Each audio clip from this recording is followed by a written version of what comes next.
Day 2 of the AMS AGU Heads and Chairs meeting. Thank you all for sticking around. I know some of you will probably be scuttling out at various points this morning, but I hope you can stick with us through our discussion. I think there will be a lot of time to kind of follow on discussions from yesterday, as well as some new discussions that we're going to instigate here this morning. Again, ultimately, both our next kind of speaker and I serve on the Board of Higher Education, and so through all of our conversations so far, I think we've already gotten a lot of great guidance and thoughts on what we can be doing to help support our communities, our community. So hopefully those will all continue today, and you'll be as engaged as you were yesterday. I thank you for that again. And so we're going to start this morning with Matt Barlow from the University of Massachusetts Lowell, who's going to talk about an idea that he came to me with, which then he is seeing forward at this time. So welcome, Matt. Thank you very much. Sorry, I'll try to use the microphone here. So I understand that there's a spotlight, so if you try to leave early, the spotlight will actually follow you out the door. So, keep that in mind. So I'm going to present an idea. We were actually supposed to be a little further along with this than we are, but this actually provides a really good opportunity for feedback as we continue to actually finalize how this is going to look and then implement it. Hopefully in the next couple of months. So the idea here is, as it says on the tin there, the idea is to do a survey of atmospheric dynamics. So this would be a survey of every instructor we can get a hold of who teaches some form of atmospheric dynamics or teaches a course that conveys parts of the atmospheric dynamics curriculum. So the course doesn't necessarily have to have atmospheric dynamics in the title, but the idea is to see what topics people are covering and at what level of detail. So not just at the broadest sort of syllabus level, but also are those topics being covered sort of qualitatively or quantitatively. So the goal here is again to assess the range of what's being covered at different programs. And the approach here, this is trying to be as non-threatening as possible. This is a descriptive approach, not a proscriptive approach. So we're not telling people what to do, we're just trying to find out what people are actually doing. The rationale here is that this information would be useful, hopefully, for curricular design at the department level. So if you have some sense of what the community is doing, you can sort of use that as a benchmark when looking at your own curriculum. And this is certainly something we've thought about in our department. And then also, hopefully, useful for syllabus design at the individual course level, which is also something we've thought about in our department. And this survey will essentially, I guess, serve as a pilot for surveys on other subjects. So this is just one subject, atmospheric dynamics, that I happen to be interested in, but you could do this exercise for the other standard subjects. And I think one of the ideas here is to see how well this works. How long does it take? How responsive are people? We'll try to make it as unburdensome. We'll try to minimize the burden on folks so that if this is something that we do more than once, people won't cringe at the future sight of it. So this may serve as a pilot for gathering information on other subjects. So the primary target output for this would just be a BAMS article or equivalent, just describing the results. What's being covered and which topics are covered the most and so on and at what level. Some other secondary outputs that we've talked about, and I've actually this morning I think received some positive feedback on, are a homework question pool. So for folks who are willing to make available their homeworks, we could put together a homework pool. And we were just discussing a few minutes ago, maybe broaden this to just resources in general. So what especially online free resources are available in this, and so collect those in one spot, because there is, I just saw a minute ago, there's a lot of really nice stuff available online, and it would be convenient to have that in one part. And then another possible output would be some sample syllabi at a pretty detailed level. Again, not necessarily attempting to be proscriptive, telling people what to do, but for those of us who are curious how our own syllabi match up to what the community is doing, or for folks who are developing a new course, maybe have some syllabi, and I suspect we would have more than one. I think probably a basic one and an advanced one. I mean, a question I'm curious about that we wouldn't necessarily completely answer with this, but I think we would come some ways towards is, what does the community feel is the minimum level at the bachelor's for an atmospheric science degree? What's the minimum level of competence and detail in atmospheric dynamics? So again, we won't directly address that question, but I think by seeing what the community, the range of what the community is doing, we'll get some data on that. And then at the bottom, just a side note, I am writing, at least in concept, a handbook on atmospheric dynamics for AMS. So understanding what the community is doing is also one of the things that I'm interested in from that point of view, which led me down a dark road of asking about this, which led me to the point of having to do it, which is a lesson that I failed to learn. Yes? You should add to your list a set of student learning outcomes going forward. Yes, that's an excellent idea. Thank you.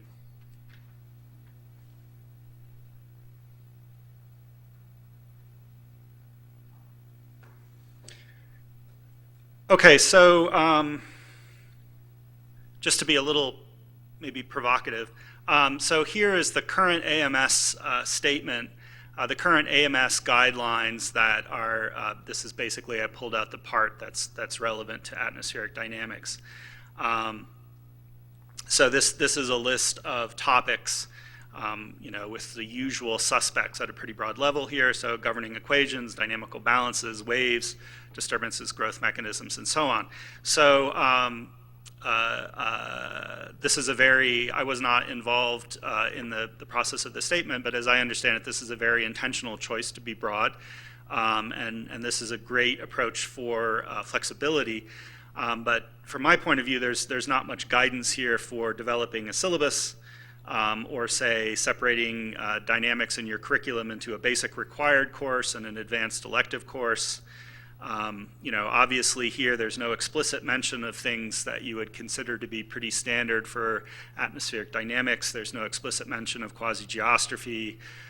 There's no explicit mention of vorticity, baroclinicity, et cetera. So again, that's by design, and I think this is a great way to allow flexibility, but I think there's probably a sizable group of people, my sense is, at least anecdotally, who would also appreciate additional guidance. And the other big question I have in terms of statements in this format is, for an atmospheric science degree that AMS is saying, you know, meets what it feels is an appropriate set of topics, could you potentially cover all this material purely qualitatively? So that there's no guidance in the current curriculum on that. And there are some topics here that it's a little hard to sort out. So for instance, waves is here, but I believe the current version of the statement does not require partial differential equations, PDEs. So waves is a little bit of an awkward topic. I mean, you certainly can cover it without PDEs. But you know, that does raise questions of whether you're just describing these waves sort of qualitatively. Is that enough, or do you need to actually be able to manipulate the equations, and so on? You know, do students need some sort of analytical facility with some of these topics or not? Excuse me, now there's an in-between qualitative and differential equations. You still have numerical stuff as algebra, right? Yeah, absolutely. So that's the question. So, or you know, that's another way of framing the question is, yeah. So it could be purely qualitative. It could be sort of an algebra level. It could be a numerical approach, or you could be deriving the equations. And you know, probably deriving most of these equations at the undergraduate level is probably not required. personal opinion, but I personally would like to have a better sense of what the community is doing on these topics. Just as a side note, probably like some of you, I've taught dynamics every year for 13 years, and so I have my own very specific ideas about all these things, but I'm very curious about what the community does. And when I've talked to other people in other programs, I've heard a very wide range of coverage. And you know, again, there's nothing wrong with that, but I would like to know a little bit more. So here, you know, I'm raising a number of sort of big questions, but here, all this is just a descriptive approach. So all we're doing here is trying to just document what the range is in terms of what the topics that are being covered and what level they're being covered at. And then again, along the way, we would like to see if we can collect homework questions, / test questions and resources that people find useful. So this is my personal opinion only, so this is not the Board of Higher Ed or any of those many august institutions that stand behind me. So the American Chemical Society, as a for instance, has a general set of curriculum guidelines, somewhat similar to what AMS has, but they also provide some detailed information for some of the core courses. And I'm going to optimistically click on this. Overly optimistically. Anyway, so the link is to a 2 or 3 page document on organic chemistry, which really drills so that, oh, things are, thank you. I could use more of that in my life where things magically happen as I, oh. I think it only partially got the link.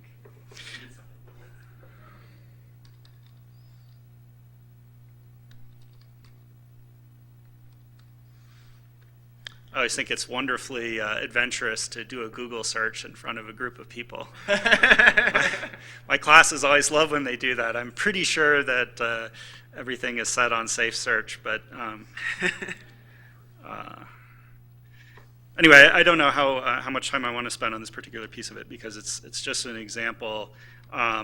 But they provide both general guidance and then some essentially sample syllabus so that for folks who are looking for more information, it's also available to them. That could also be completely separate from a set of curriculum guidelines. You could just have a pedagogical section and resources, so it doesn't need to be, it could be prescriptive, and I presume if we went down the road of accreditation, I'm not sure how much enthusiasm there is, but if we did go down that road, I think you would have to really make these things more prescriptive, but we certainly don't need to by default.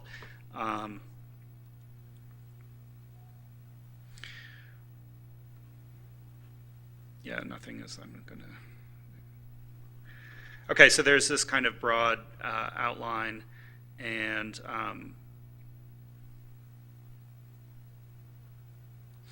then on some of these key courses, there's a supplement where you get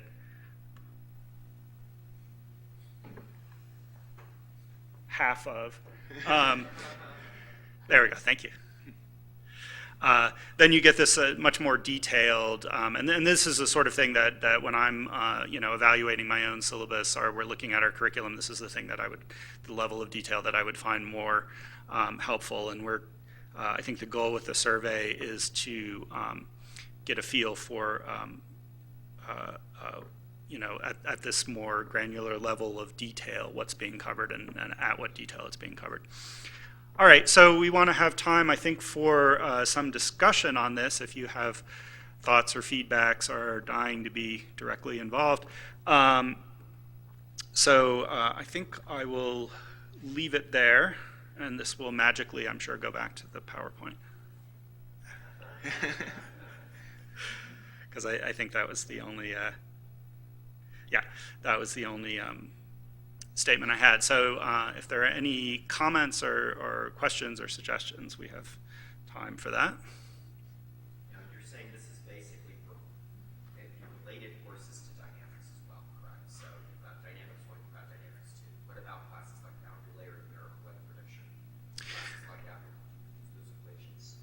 So, I mean, it's not entirely clear how to deal with that, but I guess the way that I would phrase it is, you know, there are guidelines in the curriculum statement about what you should cover in terms of these dynamics topics, and if you cover them in boundary layer, of course, that's fine, and we would be interested in hearing about it. If you also have a dynamics course and a boundary layer course, I don't think we probably need to cover boundary layer, but if, say, you have a basic dynamics course and then you only cover, you know, instabilities in boundary layer or something, then I think it would be useful to have that information as well, because presumably many, if not most of the programs cover different pieces of dynamics in different places. And, you know, again, I think that the statement is designed to be as flexible as possible to allow that. So yeah, so this is not necessarily the course has to be called atmospheric dynamics, but just that any course that's covering a relevant topic in terms of the broad guidelines here. And I don't think the current statement actually breaks things down in that kind of a course set anyway, as opposed to, say, the weather service guidelines or something like that, or the WMO guidelines. So feedback, positive, negative, please again try to use the microphones and whether this is, you know, so here we're talking specifically about dynamic meteorology, but would you find this exercise useful across the spectrum, you know, within a limited scope? You know, probably can't do every single topic, and the Chemistry Society does not do it either, but Right. on the biggest topics. So, Tony. So I was on the curriculum writing committee. The idea was exactly what you said. We did not want to be prescriptive in terms of what you had to do. And so the curriculum statement has been an evolutionary document. And if you look back a couple of iterations ago, it said a course in this, 2 courses in that, this many credits, and it was extremely prescriptive. But a course or 2 courses in dynamic meteorology, and then it left it with nothing. And so the idea here was that here are some things we need to cover. Your argument, it doesn't say anything about quasi-geostrophy, it didn't say anything about this or that. Well, under dynamical balances, that's where quasi-geostrophy is. I said explicit mention. Okay. and then the issue in waves, I don't think you need to do PDEs to do waves. I mean, you do one-dimensional wave motion. If you understand the notion of phase, speed, group velocity, things like that, that's what we're talking about here. Now, do you need to solve an ordinary differential equation to do that? You do, but the way you solve it is by guessing the answer. And so you don't need an ordinary differential equations course to do that either. If I could just ask you, while you're right there about that, so it sounds like there's a subset of things under waves that you do feel should be covered. And I guess my sense is if there are things that we do feel should be covered, that we should be explicit about that, because otherwise they might not necessarily be covered. So if students should be able to work with a one-dimensional ODE of a wave equation, then I think there's some value in being specific that that's, you know, what we mean. Well, Kevin, you were on that committee too. So, Yep. I think we specifically did not want to do that, because if we started saying, well, under waves, here's 6 topics under waves, and under dynamical balances, well, here's the dynamical balances you should cover, the document would have gotten longer than it's allowed to be, and would then become very prescriptive, and then the resistance would be, well, I don't think I need to cover these little picky topics.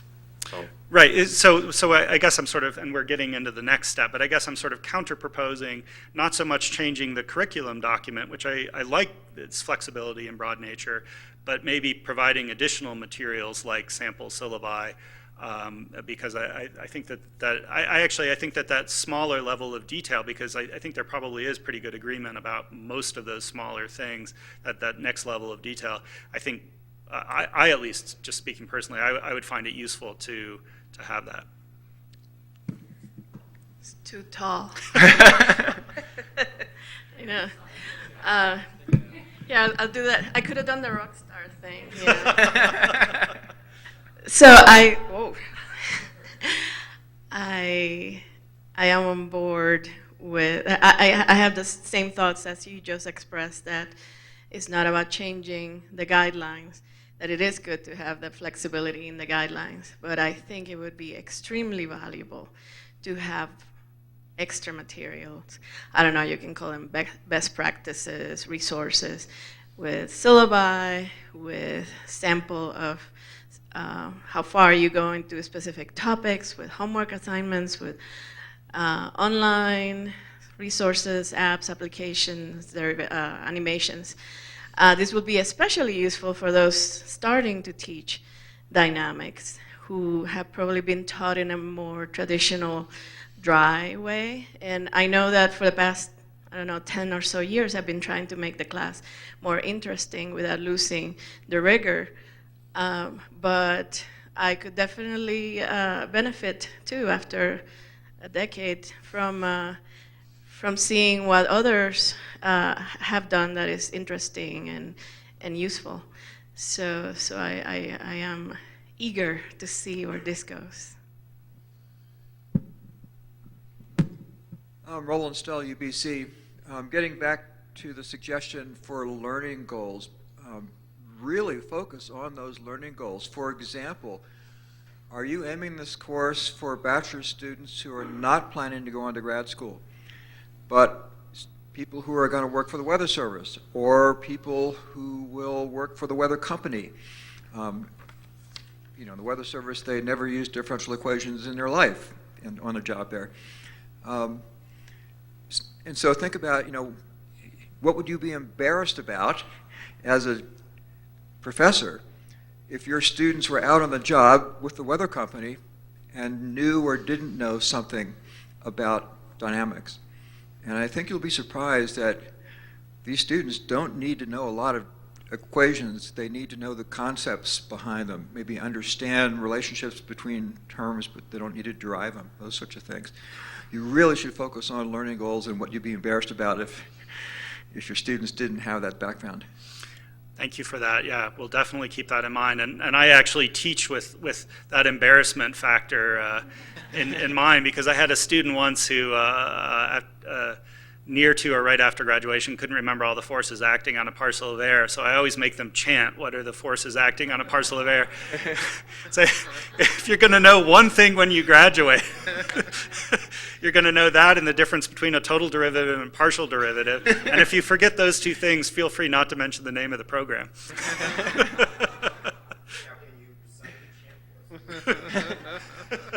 No, there's no particular music to it. There should be a song. I think you're absolutely right. I will take that under. See, this is the kind of learning that I want to do.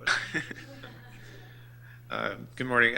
Interesting idea. I'm going to add to the discussion and say, beyond dynamics, I think this exercise would be useful for other core topics in meteorology. I had a robust discussion this past summer with a group of synoptic teaching folks, and we were debating just how much of the old decoding and plotting do you have to do.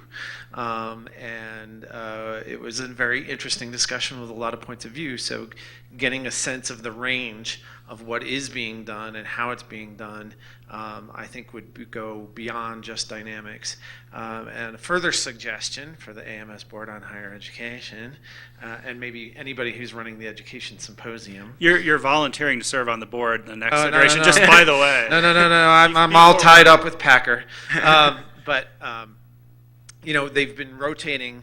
The Education Symposium has a university session at the AMS meeting, and they've been rotating through synoptic, dynamic, atmospheric physics. The results of your survey, I think, would make an excellent presentation at the next time dynamics rolls around. And if we could time these surveys to coincide with those sessions, it might be really interesting. Do you have any other suggestions for topics other than dynamics, synoptics, and physical?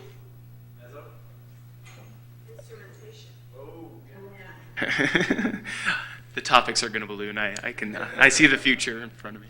Yeah, no, but I think it's good to have those discussions at some level, and we could rank order them. I think thermodynamics gets covered at a very wide variety of levels, and it might be useful to clarify. I certainly wonder in terms of thermodynamics. Thermodynamics, it just reminds me, I went to a workshop out here, I think 20 years ago, that was about I think it was organized through Comet, and it was about teaching thermodynamics. And one of the presentations was from a physics professor at Iowa State. And so you have your students take Physics 1 and you hope that they cover thermodynamics in Physics 1. So he took like the engineering physics, they had 200 students in it, something like that. He took the top students that had A's all the way through. At the end of the term, he took them outside, sat in a room and said, please explain this to me. And they couldn't do it. And so you wonder, what are they learning, what are they not learning? I just wanted to add that this is good to do in other areas of our field too. And the idea that assessment is very important, we heard about assessment a lot in the last couple of days. It is very important. And then this is one where I think we could use a lot of help in terms of what learning outcomes are people assessing, what would be the appropriate learning outcomes to assess, and then this would inform the next iteration on the curriculum statement, because that's where the curriculum statement needs to go in terms of you're going to study dynamical balances or whatever it is. Well, here's a set of learning outcomes that you should achieve, and then how you achieve those learning outcomes is up to you. And we don't all have to do it the same way, but we would like our students to have this baseline of knowledge when they get out. That's what assessment is about. And so that, I would find that, and I think others would find that to be very useful. Yeah, I think that's a great point, that we make sure that we frame it in terms also of assessment, because that is certainly where things are going. And maybe we can also ask about assessment tools, the different ways people are maybe trying to get at that. Other questions or comments on this specific thing of surveying departments about their curricula?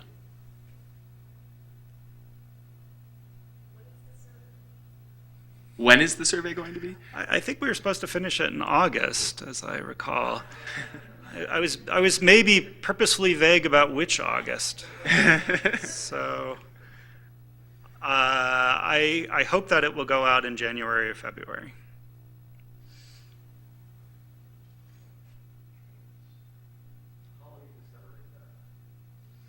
How will we disseminate the survey? So I think probably we'll reach out to a couple of groups, including UCAR in this group, to try to identify the relevant instructors and then contact them directly.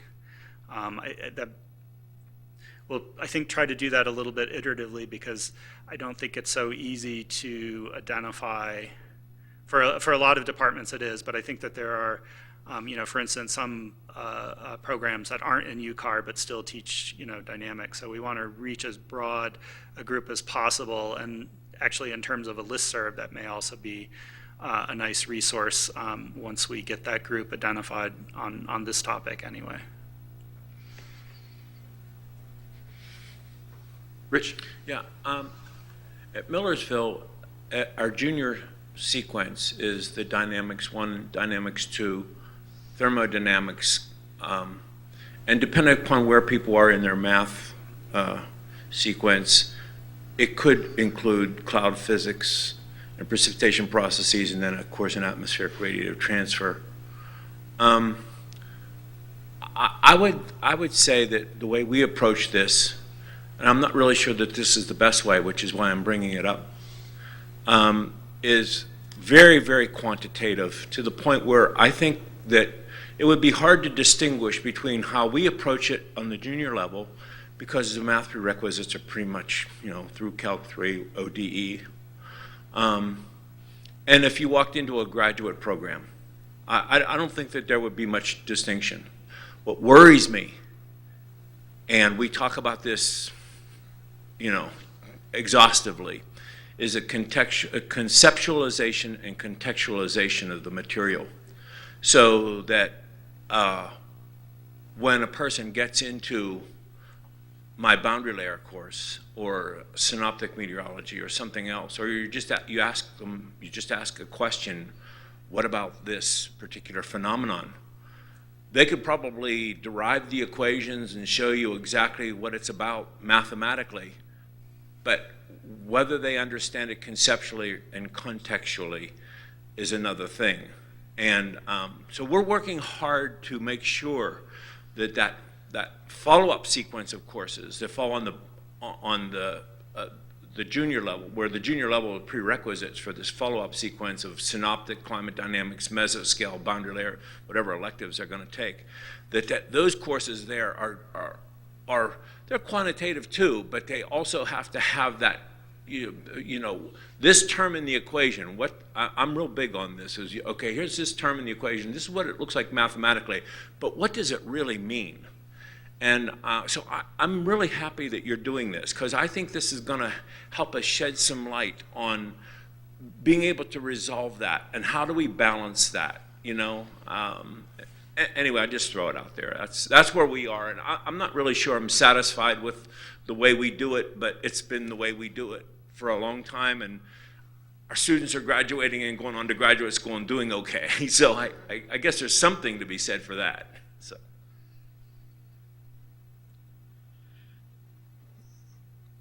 I'm in line, right? Yeah. Just going along that embarrassment factor and being able to go out to the next stage or whatever they're going to. Have you thought about reaching out to the people that are in charge of the testing for the CCM and for the broadcast seal, see the content that they're using, and that kind of match that a little bit, at least with what we're doing here? Yeah, I haven't followed through on that, but yeah, that has come up. We also talked about maybe trying to connect with the folks at the Weather Service who are redoing the guidelines for that. Yes.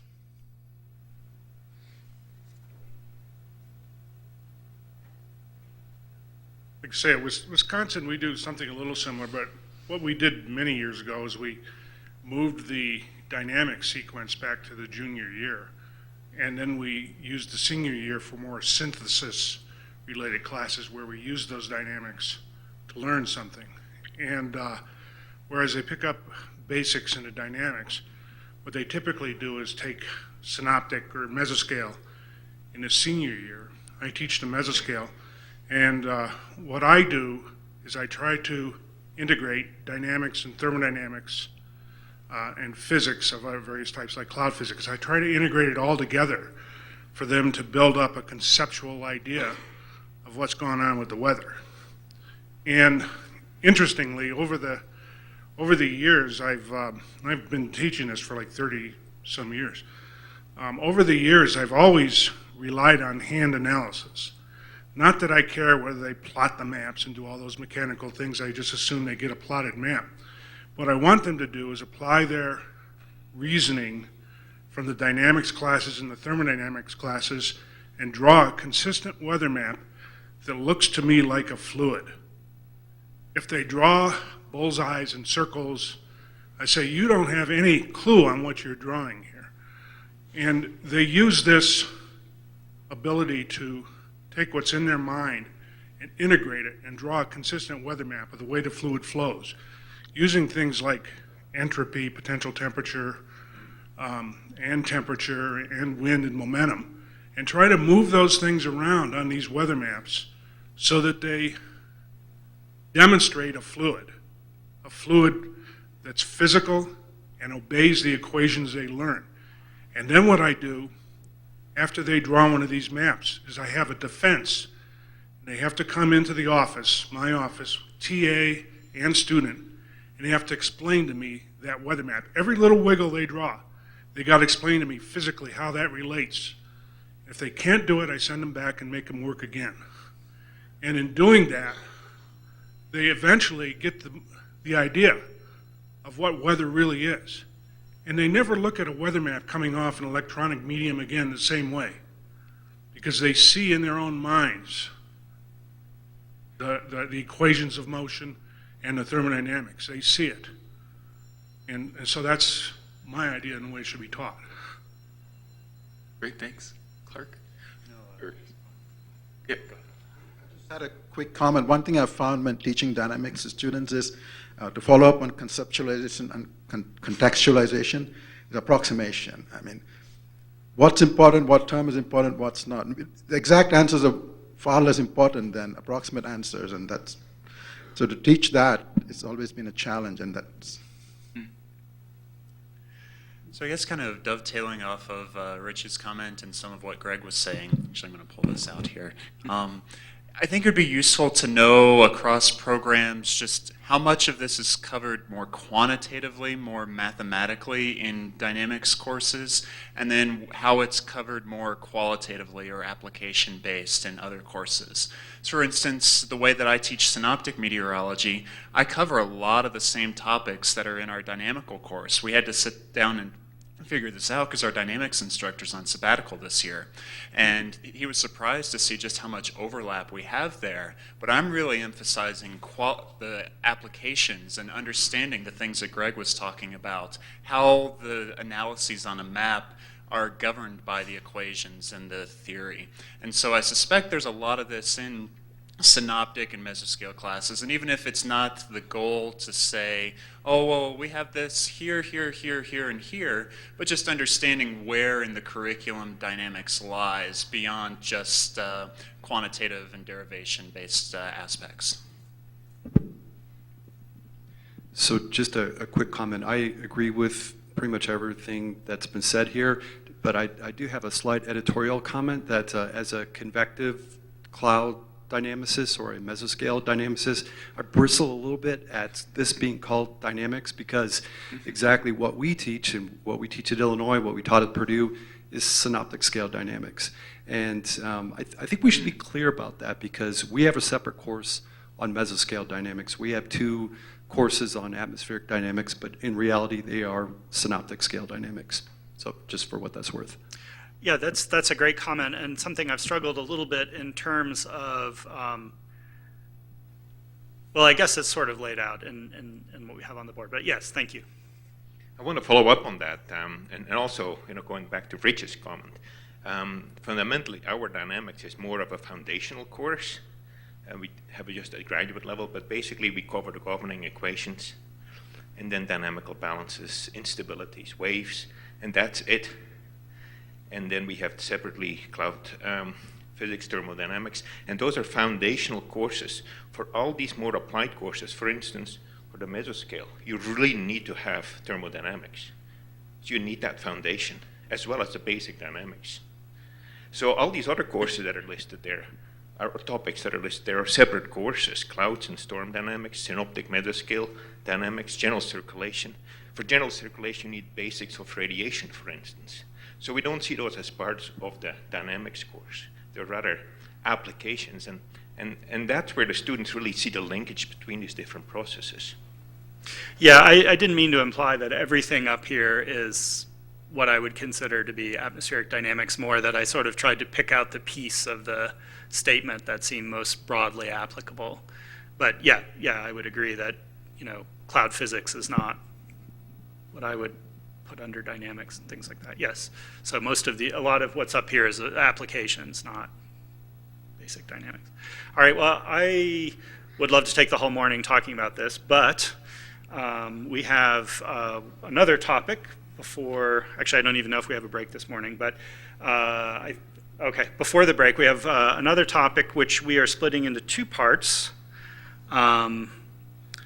So I think the next piece is feedback on the statement on bachelor's degree in atmospheric science, which of course we've been discussing, and I think we're breaking this into 2 parts: a small group discussion for about 45 minutes or about 40 minutes at this point, and then we'll have feedback from the small groups. So again, I'm sort of hoping if I click on this, oh, look at that. It's only grabbing part of the, That's all right. And so I'll get it here, and you can also bring it up on your laptop if you have not memorized it, which I expect most of you have. And I will go ahead and add a little context as we're doing this. So obviously the statement just came about in 2017. I also served on the writing committee of this, and as we were starting to discuss whether or not we should survey kind of about how we're teaching things, I thought this might be a great opportunity to have some small discussions initially about how are you using this document currently to help you either change your curriculum or at least start to think differently about your curriculum, so that, again, in potentially 4 or 5 more years, the AMS Board in Higher Education may be tasked again with with coordinating a rewrite of the statement and getting some actual feedback about how people really utilize or don't utilize this document, I think would be highly impactful to that, in addition to all these ideas of potentially doing as at least the Chemical Society does in some respects, of doing supplemental stuff that may or may not reside directly under BHE, but maybe BHE works with some of our other AMS committees to develop some of those things. And, I think a lot of these things can evolve. And so, we're kind of using you all as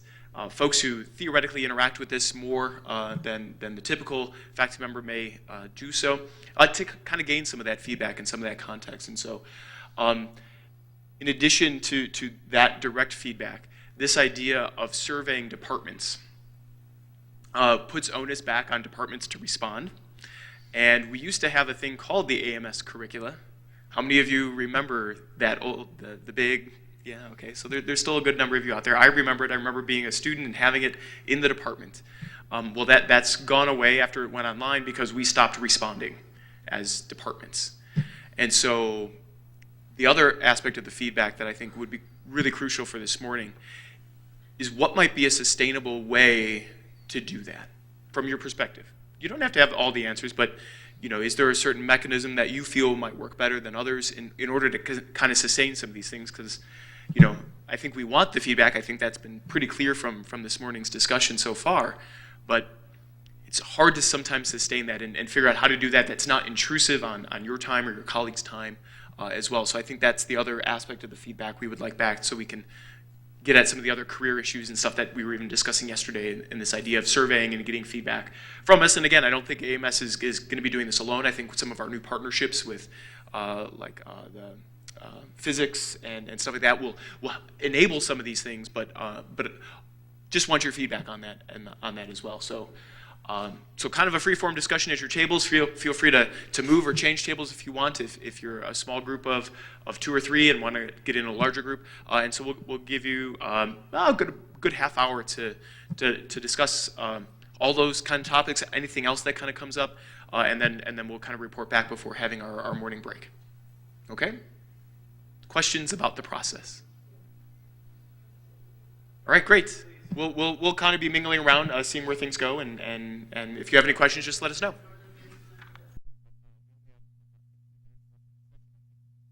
Matt and I would like to hear some of the feedback that's kind of generated, and so it doesn't need to be long. If you haven't recorded things directly, that's okay.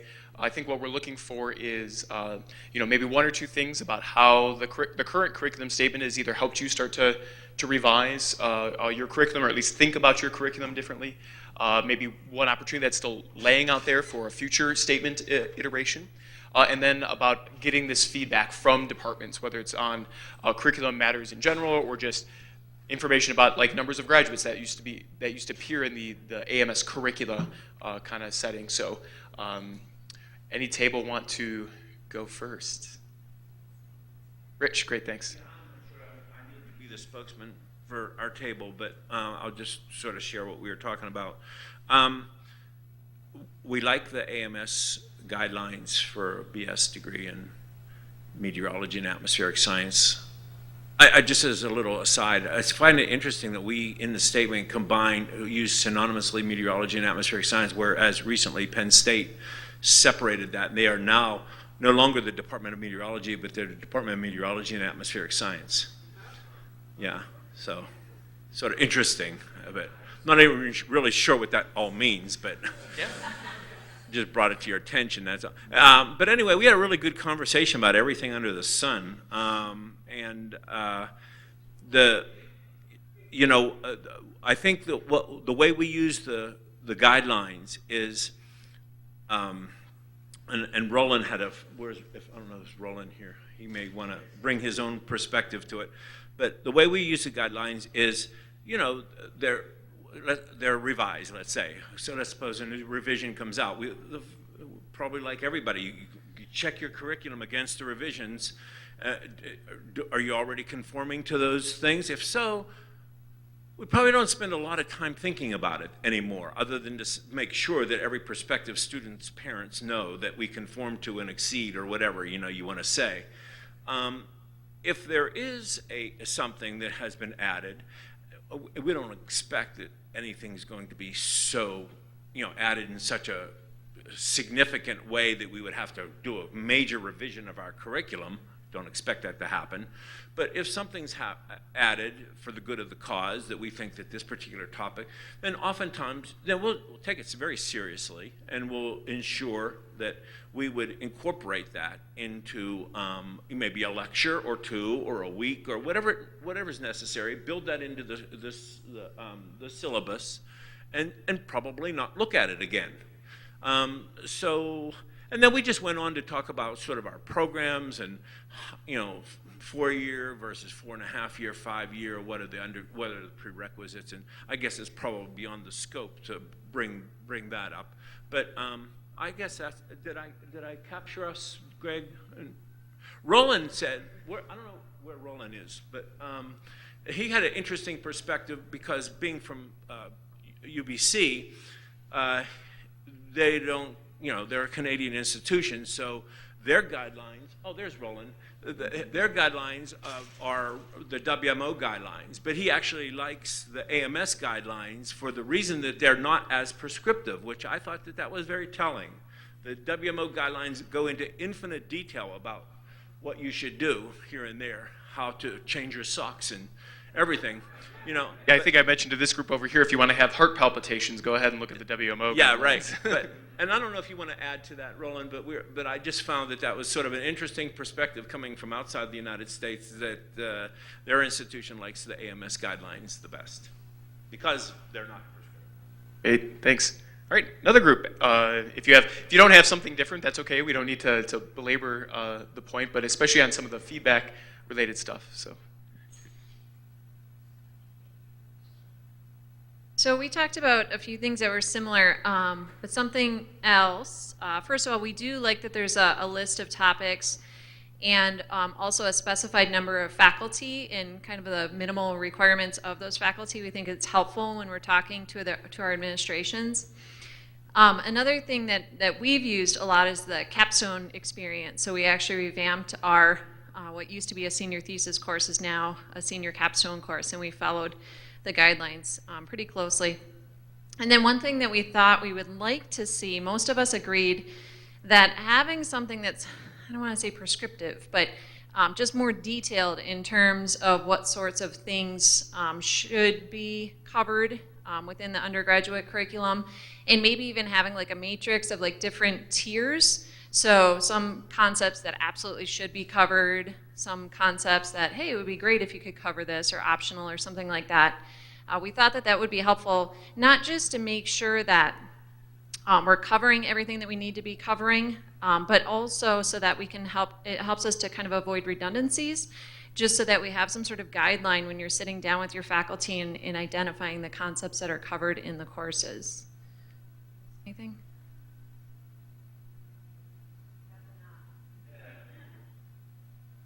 All right, great. Other tables and your discussions, things that came out of it in terms of the statements. So far, nobody said anything that's really missing from the statement, so I'll just note that in case anybody wants to rebut that. So at our table, we generally thought that it was great to have guidelines, and we thought that the guidelines that are there now are great. They're really very helpful. In fact, I mentioned that when we were trying to get a bachelor's program started at our university a few years ago, this would have been a valuable resource, but we didn't have this, so we winged it. Some of the things that might be improved that came out of our conversation, maybe a little bit more detail about things like how rigorous the background requirements are, or how rigorous the various topics need to be covered, and also the depth at which the topics need to be covered. A third thing that came out of our conversation was it might be useful to have links in the statement to examples. So if there are particular departments that would be willing to post how their curriculum maps onto these guidelines, and it would have to be sort of a voluntary thing, and it may just simply be what Matt was talking about earlier, this idea of surveys in particular topic areas. And two things that I personally, that just hit me. One was There's not much in here about writing, and writing is an incredibly important skill in the sciences that nobody remembers until it's too late, that we all have to do an awful lot of writing, and having our students have that capability early on is critically important. And then my other pet peeve was there's only one figure in the whole statement, and it kind of draws your attention that there's the figure, and it's and I told Kevin this, so I'll say it out loud. I hated it. I didn't think it was conveying any more information than was there in the text, but we agreed to disagree. So anyway, I thought it was a little funny that there's just one figure, and that was it. So, do you have other suggestions for figures that would have helped something? Maybe some of these matrix ideas or something. Or, you're right. So no figures. No figures. Okay. So I can report a little bit on what our table was talking about. There's some perception that some programs have gone through the statement and discussed how their curriculum aligns or does not align with that, and started to take some steps to be able to figure that out, or how to actually bring it in line. We talked a little bit about tracks. There's a lot of topics that are listed in here that an atmospheric scientist should know, and the WMO statement, there's a lot of stuff in there that an atmospheric scientist is expected to know.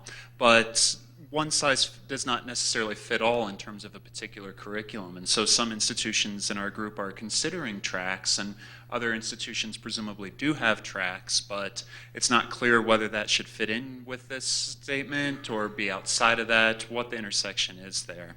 And I think perhaps the biggest point of discussion, or I would say creative tension, was with regards to the level of detail of synoptic scale dynamics and meteorology within a particular curriculum. That there is usually, say, on the order of 4 courses, maybe half of a required atmospheric science curriculum that is tied to synoptic scale meteorology in some fashion. But if you look at the statement and all of the topics that are listed here, it's much broader than just synoptic scale dynamics. And yet, how we partition it, there's a lot of topics that are covered in 2 or 3 courses, and then some topics that we have 4 courses to be able to cover. So it perhaps leads to some reconsideration of what the curriculum actually should look like in terms of balance, but that's a particularly contentious discussion amongst some groups and some faculties. Yeah, so something that's missing that I don't know if it needs to go in this statement or be a separate statement is we know a lot of undergraduate students are transferring from 2-year institutions, and we know that they do not get good guidance on what they should take during an associate's degree so that they have the right math and physics when they transfer to finish the bachelor's in an additional 2 years. And so it would be really great if there was something out there that's giving guidance on what you should be taking if you plan to transfer in to another institution to finish a bachelor's in meteorology. Thank you for that. That's a great piece of feedback. Rich?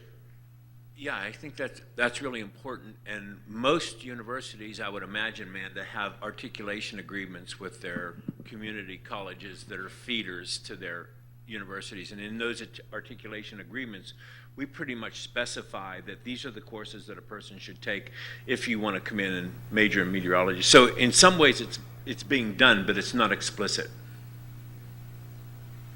I think it varies a lot by state. Yeah. It does, yeah. Or then whether private or public institution.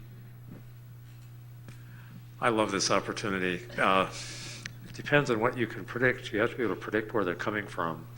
And we have a lot more transfer students than we used to have, and they come from all over the place. Some of them are coming from within our system, the community colleges, but some of them are coming from other states. And can they find our curriculum to look at it? They can, and some of them do, and they come in very well prepared. And some of them go to community college, and including the community colleges right down the road, the counseling office advises them for general education. They do a whole bunch of general education courses, including a bonehead math course. Then they show up.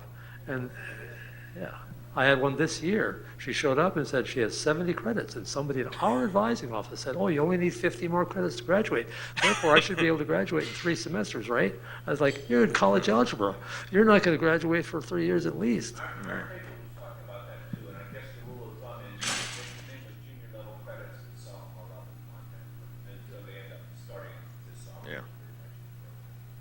Just a minor pet peeve looking at the document there, and I think it applies to all these statements.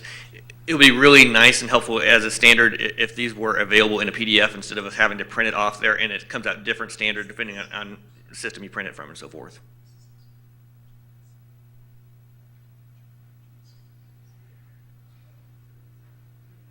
So I guess this is also a peeve. The statement that a Bachelor of Meteorology and Atmospheric Science are considered equivalent, I think it's okay as a transitional statement. Our department in Texas A&M used to be called Department of Meteorology, but unlike Penn State, we just switched completely to Department of Atmospheric Science. But our major actually didn't change the name. It's Bachelor of Meteorology. And I'm a climate scientist, and depending on the party I'm in, I either say I'm a meteorologist or a climate scientist, depending on the question they ask me. But they're not the same thing. And I think of meteorology as a very important subset of atmospheric science, and at some point, the statement will have to get rid of it. But I can understand that transitionally that's required. But that's why tracks are coming in. There might be a meteorology track, air quality track, a climate science track within Bachelor of Atmospheric Science. A great point, and I know from our writing committee, we always struggle with that. You know, when do you use atmospheric science versus meteorology? We haven't, as a community, maybe truly sat down and weeded out all the differences, especially with a whole bunch of these other sub-disciplines that are just natural variants on what we do. So that is something to consider as we move forward. Any other great? Just why don't we just have maybe a note at the bottom or something that simply says there is a variation between what is interpreted as meteorology, atmospheric science, and so forth, that they're all overlap, and just acknowledge that within that, and so that we realize that even if we try to define those, it'll change 2 years from now anyway. And it'll change depending whether you're talking to somebody in Canada or you're talking to somebody from a physics background or whatever. We're never going to get those nailed down, but we just need to acknowledge for somebody that's coming from, you know, a new student that wants to kind of see what's required here, that there are all these parts that may or may not touch them in exactly the same ways. True. Great suggestion. So there wasn't really a whole lot of feedback on how to get feedback from all of you for doing these things like the surveys and just in a more sustainable way. And so I'll take it as, you know, well, you're all willing to do it. You know, even though we're going to try to make it less onerous, it's still going to be onerous in some respects. But if you do ever have any thoughts about that and how we might go about doing that effectively, you know, please feel free to let me or somebody on the BHE know, or somebody within AMS, because it won't be easy, you know, but I think we're at a critical point where it sounds like we have the will of the folks to do it, because you're actually really interested in getting the output, right? And so if you really want the output, then you're more willing to give your input for garnering that output. Any other final comments, thoughts? Here. So this is Karen Shell at Oregon State University, and I'm just, if there's anyone who has a climate science track or specialization, I'd be interested in talking with you, because I'm putting together a climate science major, and so it might be nice to collect a list of those departments who are moving in that direction or thinking about it. So if I haven't already talked with you about it, come talk with me. Thanks. Great ask, Karen. All right, so we are, I believe, at our time for our morning break. So we'll go ahead and take that break. It says till 10:15. We can give till 10:20, because that's what we usually do anyway. So go ahead and do the stretch, do the bio break, and then I'll be back for our last session, where we're going to first hear from Amanda Adams on opportunities to fund some educational initiatives and research within our institutions to improve all the things that we already love to do. So see you back in about 20 minutes. Not to the whole.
session. Thank you all for sticking around. So we have Dr. Amanda Adams from the NSF to talk to us about opportunities for NSF funding for educational efforts, as well as other commentary.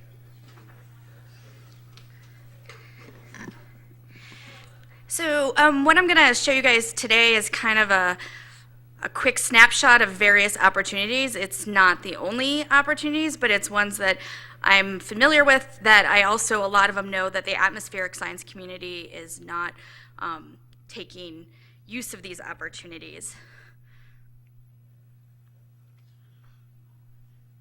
What do I hit to go forward? Probably just the forward arrow. I tried that. Okay, let's down, no. Just click on that again, go back. No. Oh, no, So, there it goes. Yep. Okay. So click. Click on the mouse. Okay. So this is just, I'm going to go through kind of opportunities within our division, as well as opportunities in the international office, in the geosciences directorate, and then in the education and human resources directorate. So one of the things that you may or may not know about, I know some people in the room certainly do, is that we do offer educational deployments of the facilities that NSF has for atmospheric science.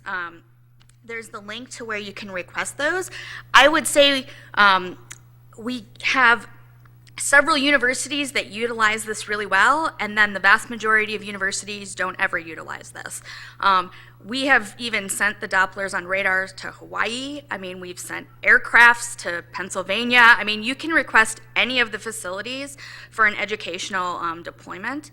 And the way the funding works, it actually just goes as a supplement to the facility, so you don't actually have to deal with handling any of the costs, but then they come out to you and bring for, a length of time the equipment. So you can, ask for, the integrated sounding system, flux surface, any of the aircraft, the Doppler on wheels.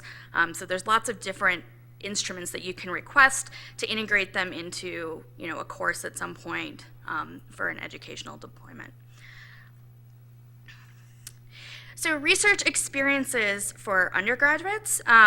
The main idea with this is that you're having a cohort of undergraduates. The minimum size is 6, and typically it's a summer research experience, so they'll go for 8 to 10 weeks over the summer. The students will have a mentor, but they're also part of a larger cohort, and they get professional development, usually science communications training, ethics training, big data science. They get practice presenting usually a poster or a talk. This past summer, funded out of the Atmospheric and Geospace Sciences, we had 16 sites running.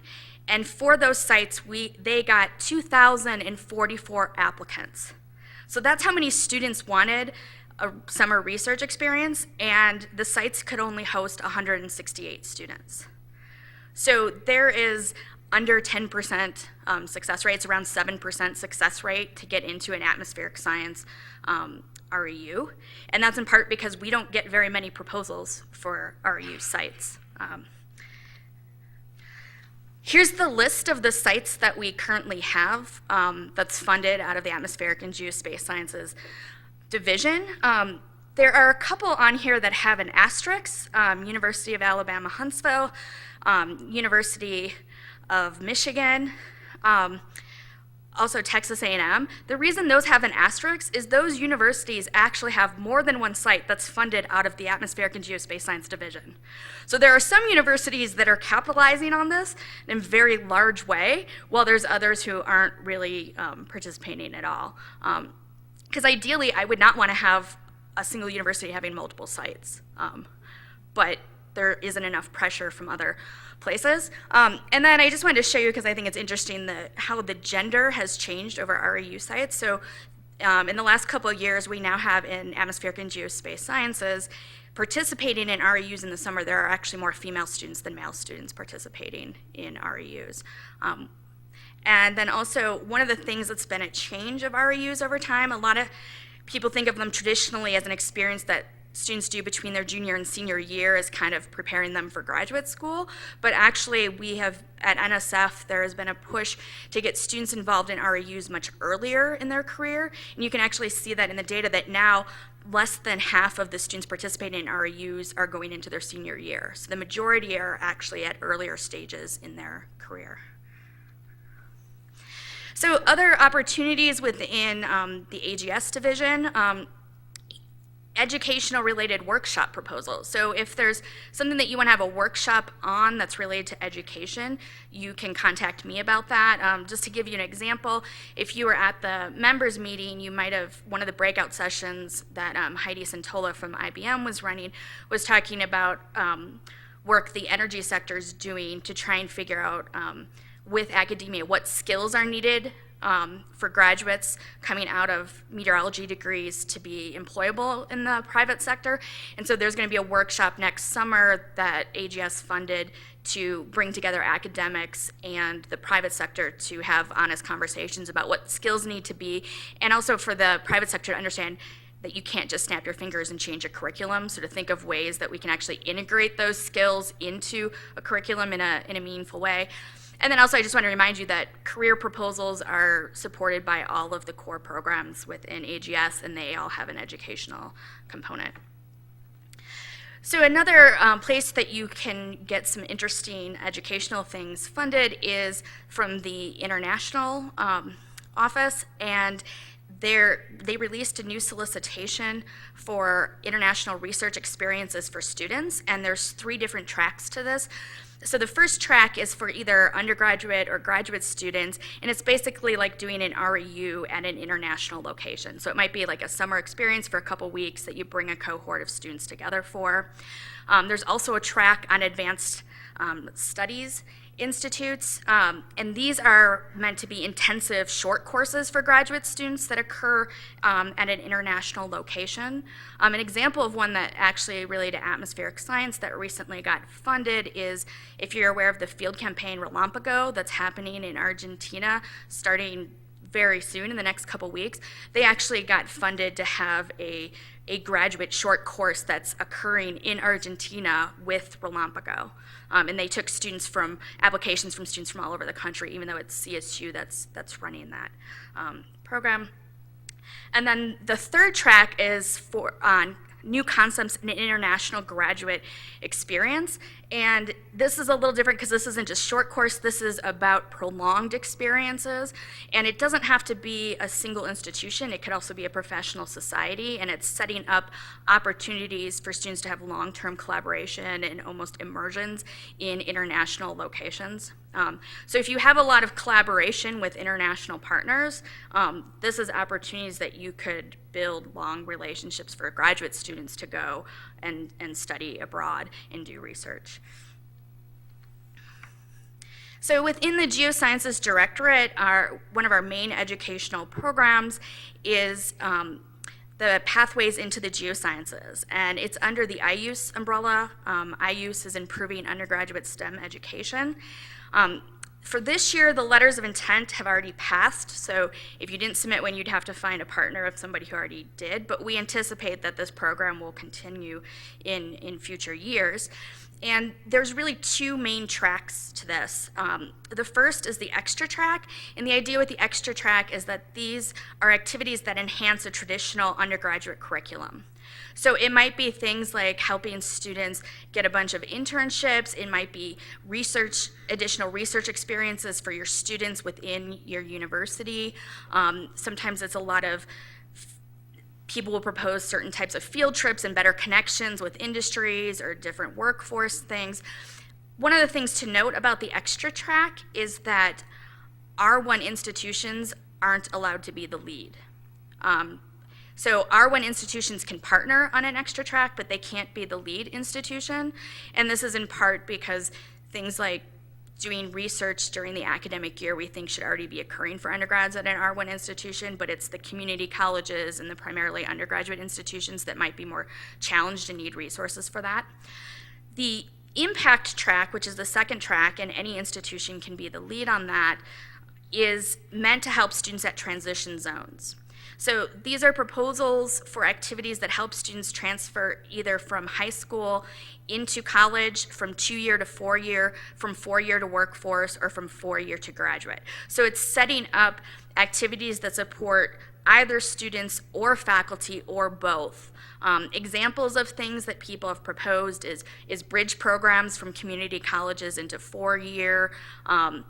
Sometimes they'll figure out a way to have a class co-taught between a community college and a 4-year to aid in that transition, as well as a lot of workforce development to help students transfer, make the transition into the workforce.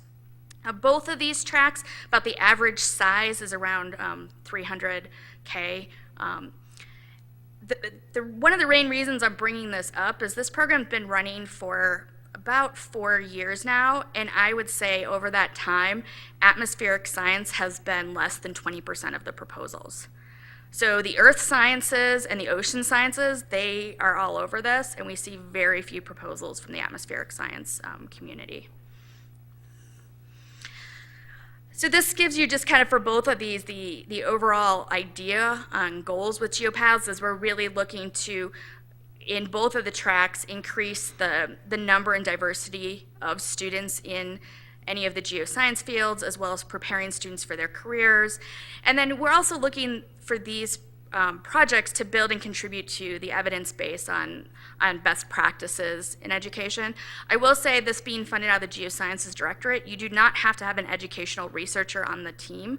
We do expect you to do some sort of evaluation that shows the success of it, but it's not as heavy on educational research as the programs in Education and Human Resources Directorate. So it's much more on trying something out and just demonstrating kind of best practices and having an idea of what's working.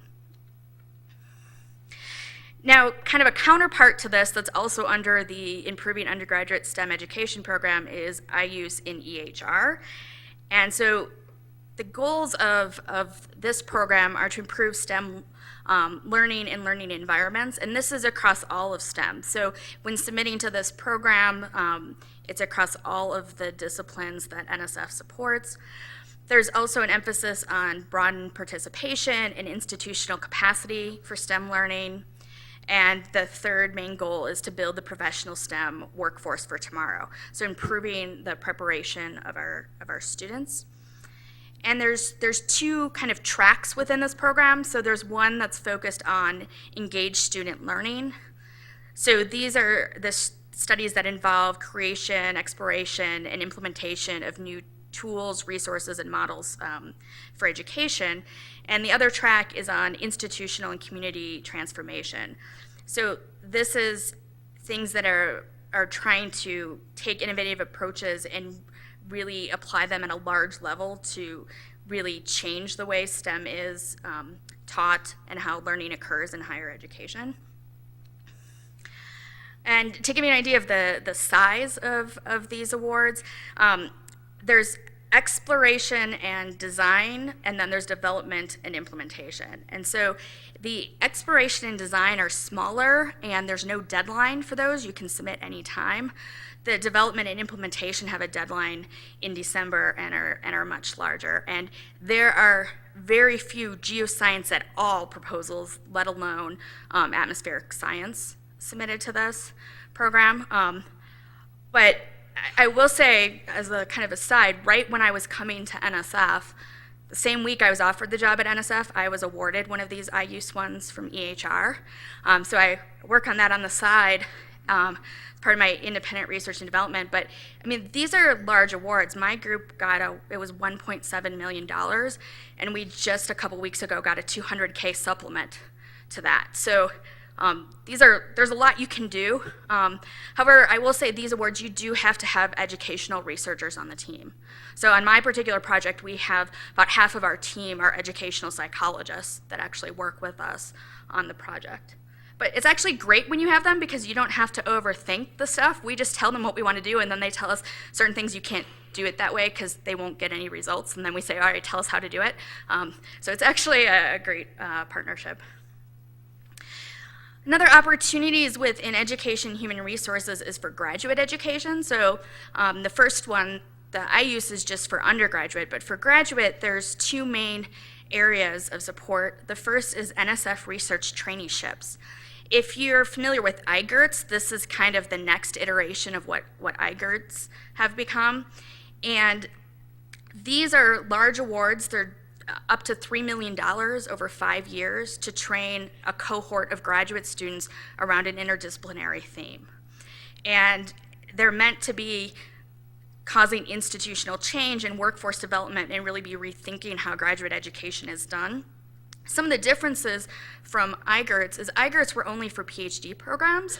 For the NSF research traineeships, you can have a master's only program or a PhD only program or a combination of both master's and PhD.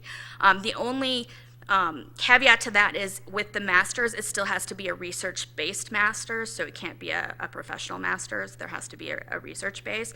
And I will say that I worked on this program for 4 years, not only are there very few that have atmospheric science in them, but there are also very few that are master's only. And I feel like our community is one that we actually do have a lot of students that get master's degrees, and so there's an opportunity there, and they see very few proposals that focus on interdisciplinary training for master's students. They do require that these students are trained for careers beyond academia. It doesn't specify which careers those are, so some are training for the private sector, some are training for policy. It kind of depends on the theme of the traineeship, but they must have good plans in place to train students for jobs other than academia, and they also all require science communication training within them. Now, to give you a couple examples of ones that have been funded, because sometimes it's hard to wrap your head around what these things actually look like. One of them at the University of Oklahoma, it's one of the few that actually has atmospheric science in it. It's an aeroecology traineeship as a test bed for interdisciplinary STEM training. And it's a mixture of biology, meteorology, computer science, and geography. They're using radar data to track bird migration. They're also doing a lot of interesting stuff looking at the low-level jet. They're actually instrumenting birds to see what actually getting meteorological observations within the low-level jet from birds, but then also comparing that to doing sampling strategies with UAVs, and then comparing that with both radar data and then NAR data. So a lot of kind of interesting stuff going on that's really a blend of meteorology and biology. And some of the professional development that they have, besides the communication skills, they also have classes on entrepreneurship and do a lot of training on team-based science. Another successful NRT, and this was from the very first year, and this was a geoscience one that's focused on water energy interface. And so looking at the water energy nexus, they have international and domestic field experiences for the graduate students. They actually have an interesting seed grant mechanism, so students who get really excited about something have a way to write a mini proposal within their program and get funding to go off and do some of their own kind of research ideas. And they have a lot of training for careers in policy and management. And this is at Syracuse University. Another opportunity within the Division of Graduate Education is a program called Innovations in Graduate Education. And this is to test new approaches to graduate education.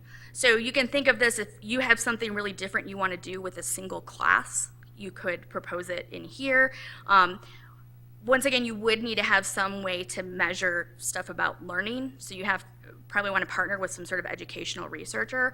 But like an example of this picture is for one of the projects at University of Rhode Island, a science writer program, where this graduate students across lots of different STEM disciplines have lots of opportunities to write and get feedback on their writing in lots of different venues. So they're not just writing papers, but writing op-eds and writing different types of communication and getting feedback on them.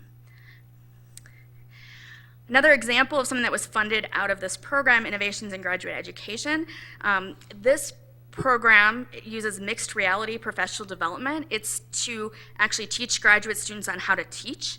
And so the graduate student goes into a reality scenario where there's avatars, but they're the instructor, and they get scenarios kind of thrown at them that they can practice in virtual reality and see how the students in the classroom, the avatars, react to that. So it's a way for them to actually train on some of their teaching skills without potentially doing harm to the undergrads that they would be teaching.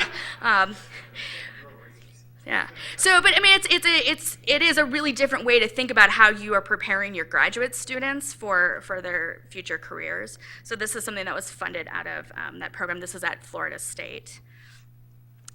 So then I just have a few additional thoughts. One thing I wanted to tell you is encourage your students to apply for the GFRP, the Graduate Research Fellowship Program. I switched the letters there, but the way NSF, this is a very popular program. You know, the students who get selected, they get their tuition and a pretty healthy stipend for several years. They also have the opportunity to do international experiences if they want, or internships. And the way the funding works on this is how many any discipline gets depends on the proposal pressure.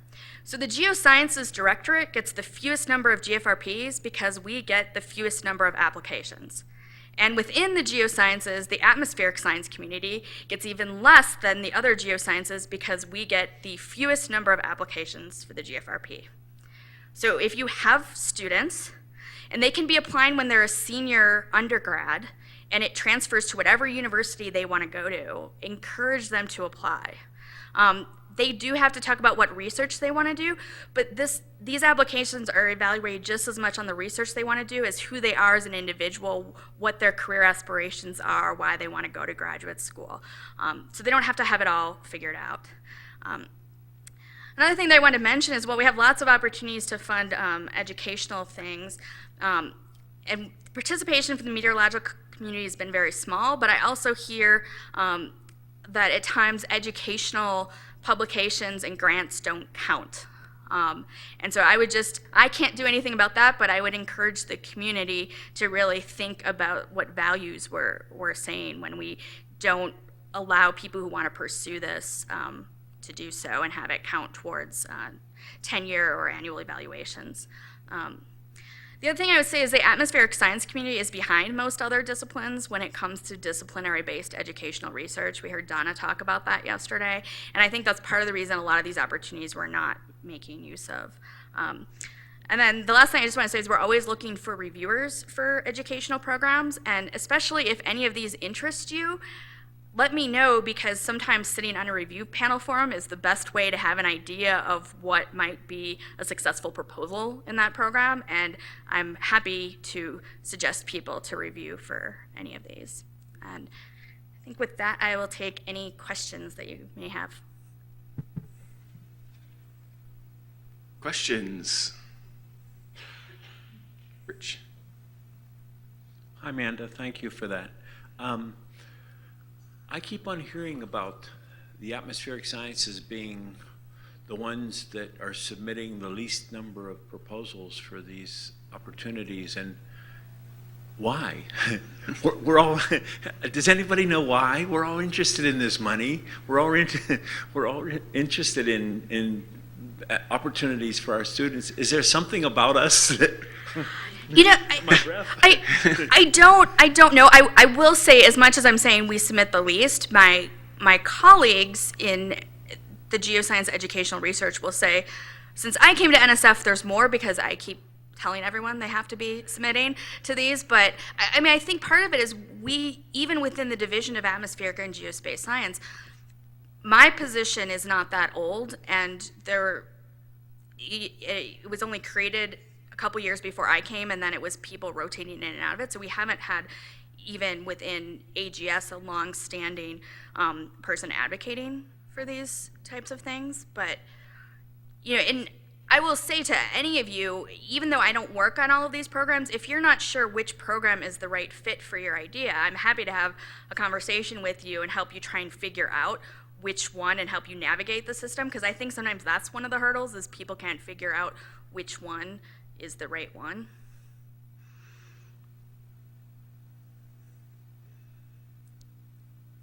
I mean, I'd also be open if you want to give me feedback on ways that I can better disseminate when there's these opportunities. I mean, they all come out in, NSF every time there's a new solicitation, puts that stuff out. But if that's not where our community is hearing about opportunities, we can think about different ways of disseminating that.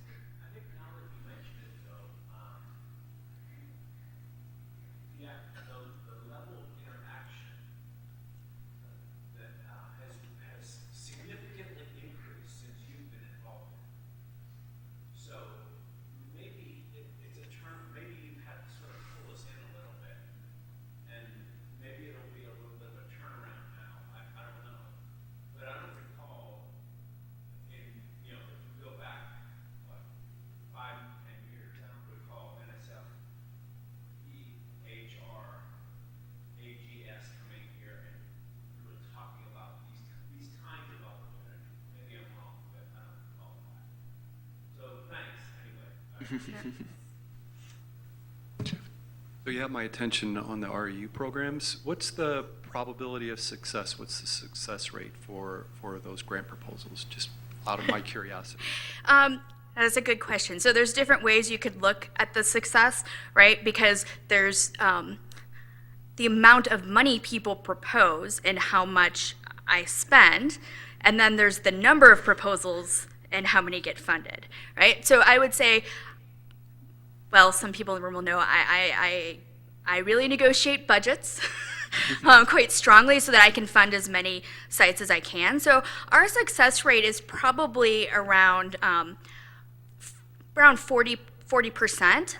I would say I have one of the smaller budgets in part because we have less pressure, but the more proposal pressure they get, the easier it is for me to advocate that we actually need to be spending more on these. I mean, I think when you look at how many students are applying versus how many are getting in, there's clearly a need from our students to have more opportunities like this.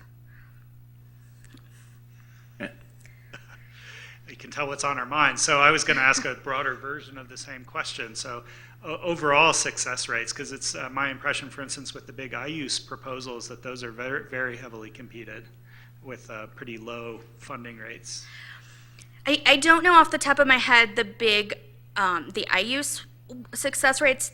Within GeoPaths, though, it's much better. I think within GeoPaths, it's probably also probably between 30 and 40%. But once again, that's because we negotiate down budgets so that we can fund more. Within the NRT traineeship program, that is extremely competitive. There is a limited number of submissions per institution, and so sometimes people are challenged, they can't get out of their internal competition. And so the success rate of that is around 8% for the big NRT traineeships. IG has a much higher success rate because they don't get as many proposals. But I will say within NRT, the geosciences as a whole have done extremely well, and probably I would say better than like biology or math and physical sciences and engineering, because when we talk about big interdisciplinary, especially earth system science, we're very good at making connections to other disciplines in that regard. So across the geosciences, we've done very well, because NRT has a 2-stage review panel, and so the first stage is more disciplinary based, and I've had in years maybe 15 kind of geoscience focused, and I had one year where the ones that went on to the second round, all of them ended up getting funded. So the ones that were coming out of geoscience were much stronger than other disciplines when they got compared against the other disciplines. Jeanette. I wanted to highlight something you said, which I thought was very pertinent for the room, in that maybe we as a community do not value these proposals and these funding mechanisms and the education publications. And I think this might be an opportunity to think about that a little deeper. I had this conversation with Joe Carson for the last decade about this, and there's I think Amanda's doing a spectacular job at advocating for these programs, and I had the unique opportunity to have a little bit of her position before it was an actual position. It was like a side job at NSF. But then Jill had a program for 15 years or so, and she would always talk about this, that atmospheric scientists just don't have that education community of people who have been trained on how to run these programs. So even when she got the proposals, it was often hard for her to always fund them because oftentimes they just didn't have the expertise that they needed to write these type of proposals. So potentially we as a community need to consider what we're doing. And I appreciate that, I appreciate the comment from Rich too. That's all I want to say. I don't know if Amanda wanted to add to that. No, I appreciate. I mean, I wish I knew better why we're not getting as many. So I'll just keep screaming into the wind until we start getting more. But it is, and that's why I did offer for people to serve. If you are interested, serving on a panel that reviews these type of things is one of the quickest ways to realize what works and what doesn't work. So I just wanted to advocate for more applications to the REU from our field. We were awarded, lucky to be awarded one starting this past summer, and we had over 100 applications for 12 slots.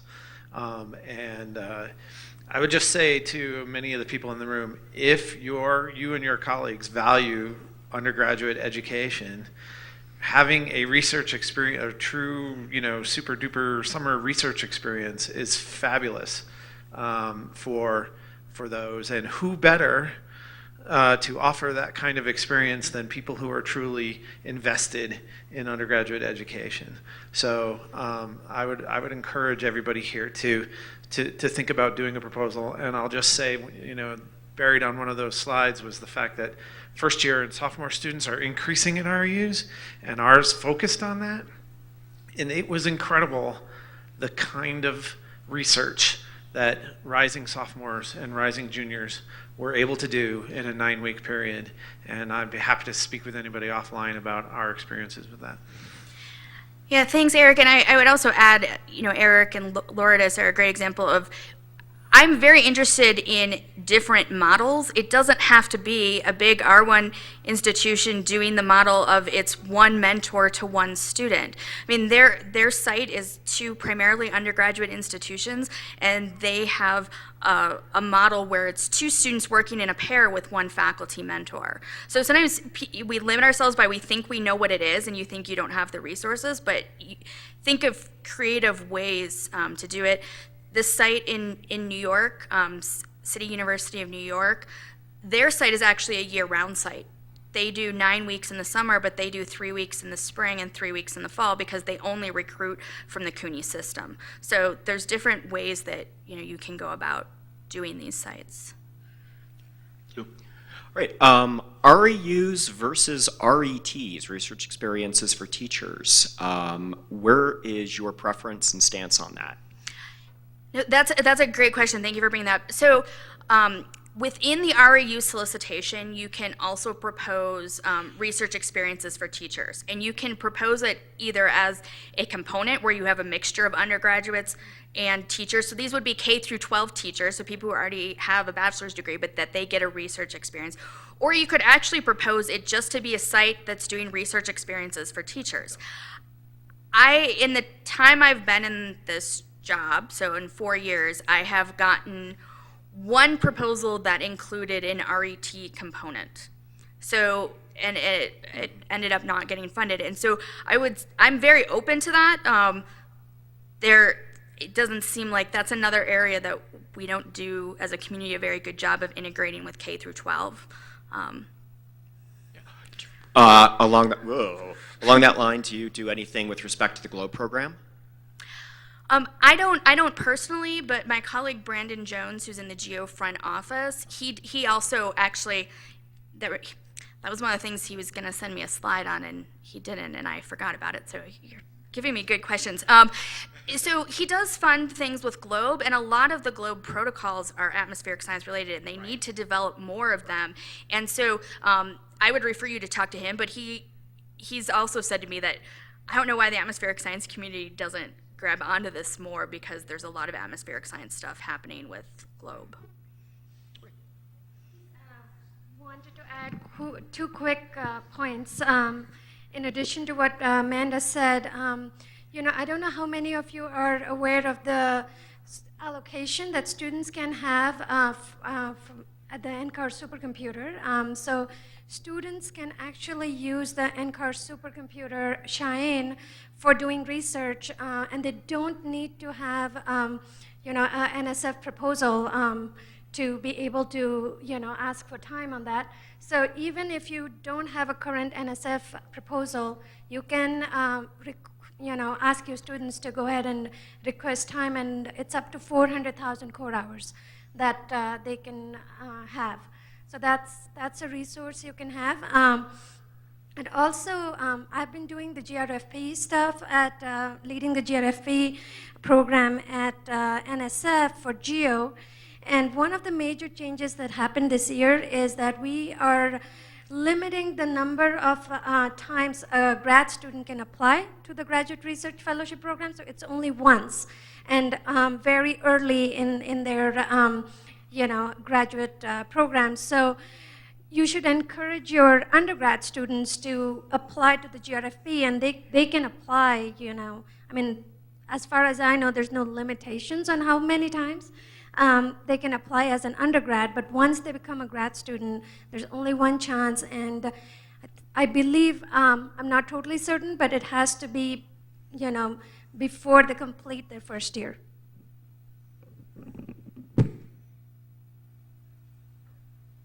Any other questions, comments for Amanda? Great, let's thank Amanda. All right, so that brings us to kind of the final part of our time together here. So just an open discussion time. I saw Tony came in, so obviously this will just be an open forum. I do have a couple of things that I want to kind of start maybe the discussion with and have people give feedback on. Number one is as we kind of started out and as Tony suggested to us,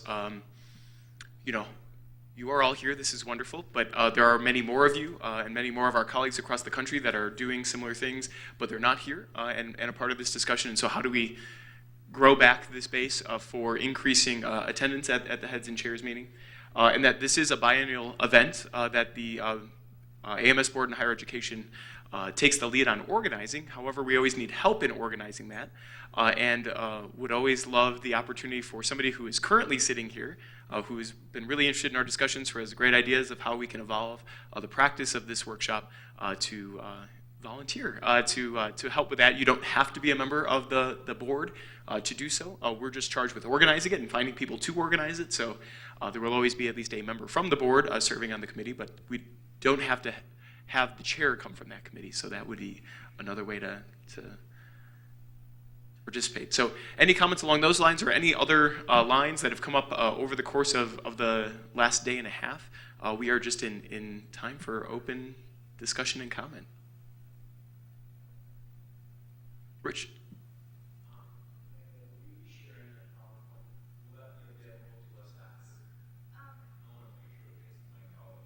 My plan is to make all of these available in some fashion with the folks who attended either through the AMS website on the biennial page, which I don't think we've historically done, which I think might be a good practice to do. And so I will make sure that all of the presentations are available for use and reuse. It's Valerie Sloan and Rebecca Hacker and Carolyn Brinkworth wanted me to mention explicitly that they want you to take their slides and reuse them in any ways that you want. And they're thinking about ways of modularizing some of the stuff that they do to put up there for us to be able to use in ways. And so, yes, we will do that.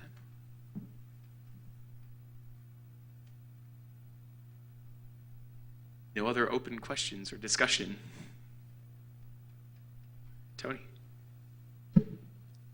We should talk about how few people are in the room, because this I think is the 8th one of these I've been to, I think.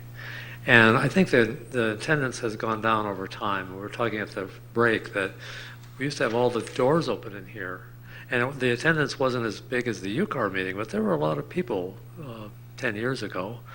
And the participation has been going down since. And I don't have the slightest idea why, if anyone else does.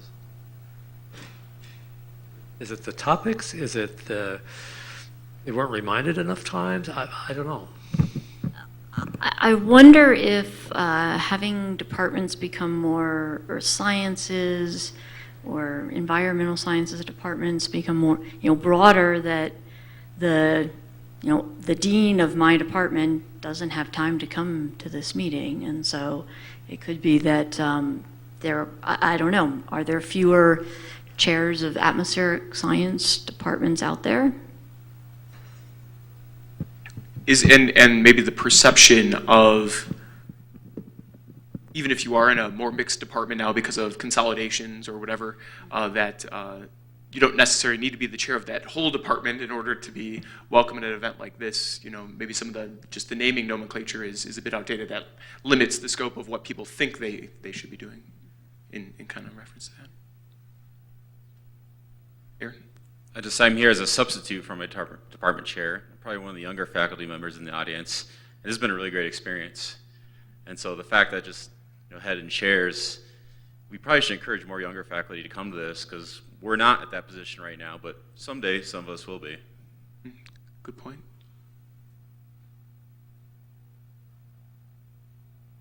Other thoughts or feedback on this particular one? If you don't want to offer it verbally, please feel free to take out a piece of paper. I will gladly collect any information. I did this 2 years ago when I was helping out, and it greatly helped to inform what went well, and we kind of wanted to repeat it. So we had much more dialogue at this one than in previous heads and chairs meeting, was a direct result of that kind of feedback. So I definitely would enjoy any feedback you have there, or if you want to email it to me, I would also be pleased to accept it in that form. Clark? Great, thanks. We were having some discussion just now. Do you have a sense as to the feedback that you've received through the Google form to point about the accreditation idea? I briefly looked at this morning right before I was packing up in the hotel room. Clear as mud is the way I would describe it at this point. It was about split 50-50 no, and the yes or kind of no opinion. In terms of the first one, and strength was across the board.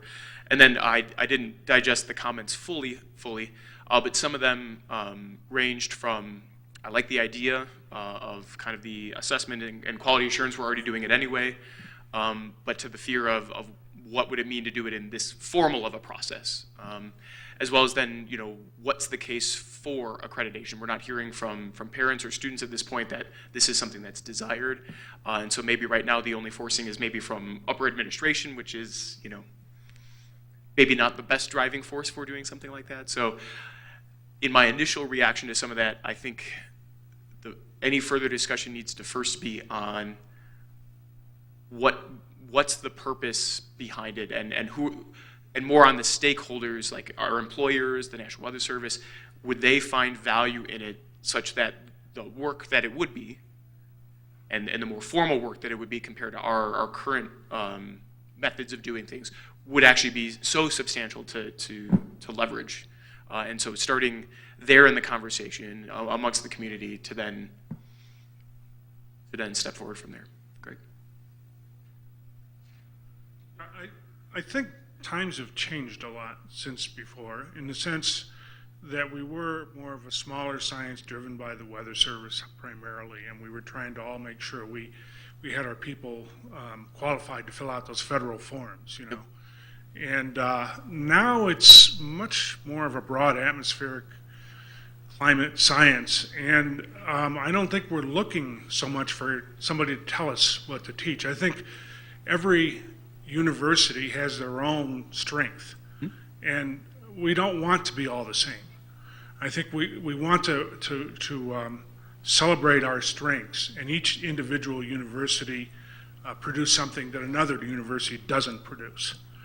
And so unlike maybe some other scientists or sciences like math, where everybody has to know how to integrate a PDE, not everybody has to know how to analyze a weather map, for instance, or do something with our science in a particular way. So I'm not sure that it's good to come together and talk like this and exchange information, but I don't feel this need to normalize everybody in any way. So that's great, thanks.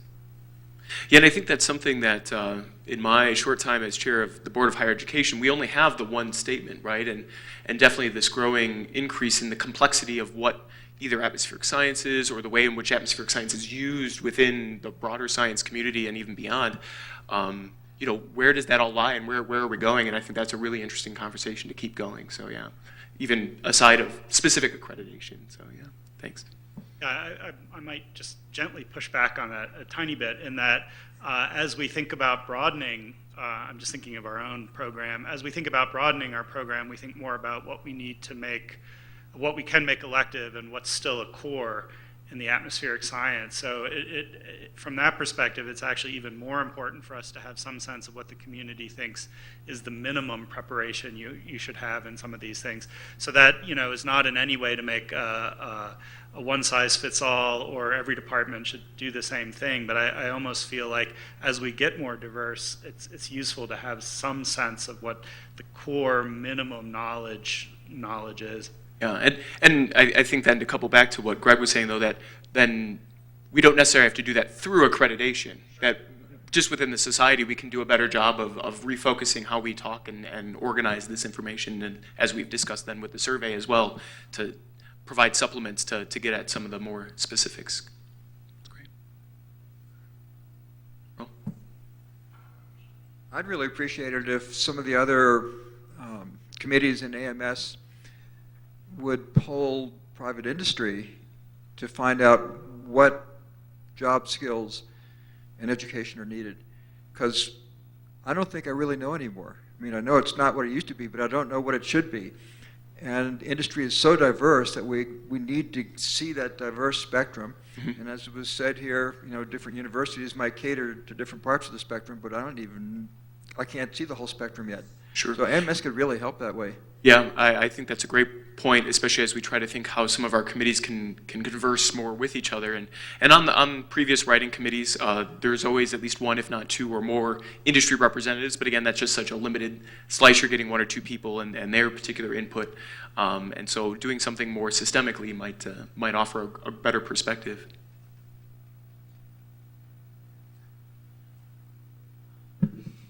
At the risk of being labeled Joe Accreditation, accreditation has nothing to do with the content of the curriculum. The content of the curriculum, we decide for ourselves.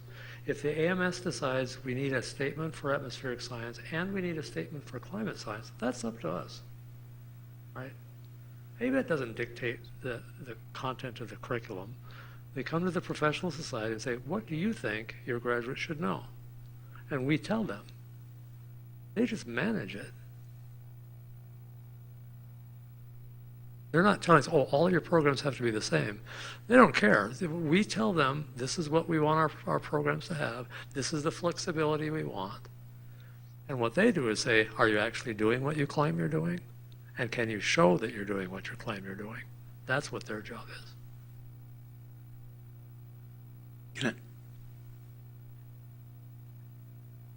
I think that the concern from me, and I'm not speaking for anyone else, on that argument is the time scale. In that our program, for example, we have a massive air quality issue in Salt Lake City. So we've had to very, very quickly revamp our curriculum because the Department of Air Quality is hiring like crazy. They've hired most of our graduates this year. And I worry that 6-year time frame of accreditation will not allow us the flexibility that we now have to make rapid adjustments to our curriculum. There again, you can change your curriculum as you will, right? They're just going to come in and say, if the AMS decided we were going to do this, the AMS would say, here's what you should have in your curriculum. You then say, which you would do anyway, say, this is how we meet those requirements. And, oh, we're emphasizing the air quality aspect of our degree program. They're not going to dictate that to you. So if your dean compels you to get accredited, which you told me he might, yes. If you're successful at that, you're accredited for 6 years. You adapt your curriculum as you need to. Because if you do it now, you have to get accredited under their general criteria, which gives you much more flexibility because they don't look at the program-specific outcomes. The other concern is that we'll be accredited, which we've already discussed, but with many other programs, and thus the people who come in to evaluate may not have the expertise we'd Right, like them to. that is a concern. She and I had a conversation outside. I think we have a similar problem. Our deans like accreditation, and our deans like ABET accreditation. And as I told you outside, my dean understands very well the cost structure, because I went to him and said, this is going to be really expensive. Well, the cost structure that I didn't understand until yesterday was you have to have a team chair and 2 program evaluators.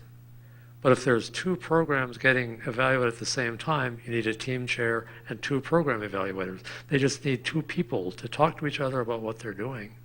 So the cost goes down by a factor of 2. Then it's competitive with a standard external review. He knows that. Now I know that. Frankly, I'm a little concerned about this because I think that he's going to come back and say, I want you to do this.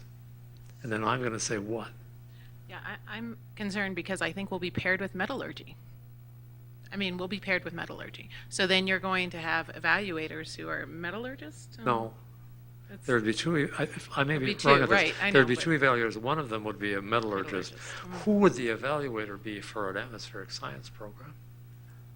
Because they have to be picked from other ABET organizations. There aren't any that are that close to atmospheric science. I will raise that. That's an issue, I think. Yeah, I encourage us to push back as a community so that we who are getting pressure from our deans can say, the community, but that's just my opinion. I have.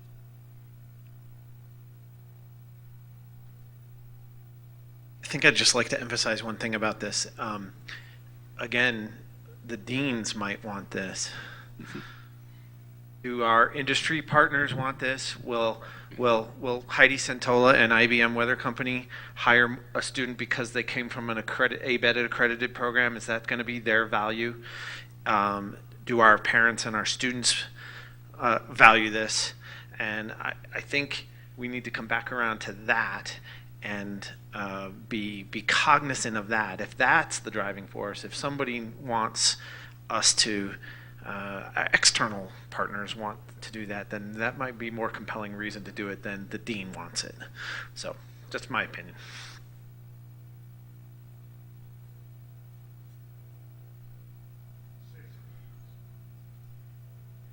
Recent years, it's interesting how it's evolved at Wisconsin. In recent years, it's our alumni that are coming back to us and telling us what they need. And they come back to us in a very excited state, saying, comparing with people that came from other schools, the people that come from Wisconsin really know their stuff. But there's a few things that we would like you to do that would make them better. And so we've been adjusting our curriculum in response to a very strong alumni group, which comes back once a year and actually talks with us all year long, even lectures in some classes to us.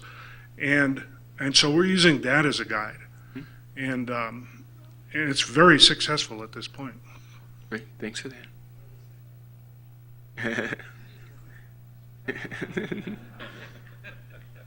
They say a credit what? Lourdes. Oh, I learned how to do this.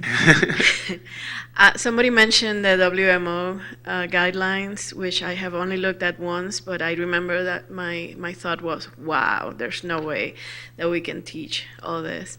But maybe that can serve as the way to provide ways to differentiate the curriculum. So have a very tight core, and then here's another set of competencies and topics that you can choose from depending on your expertise or your interests. And I know that there's some appendices or there used to be, in the guidelines that address that a little bit.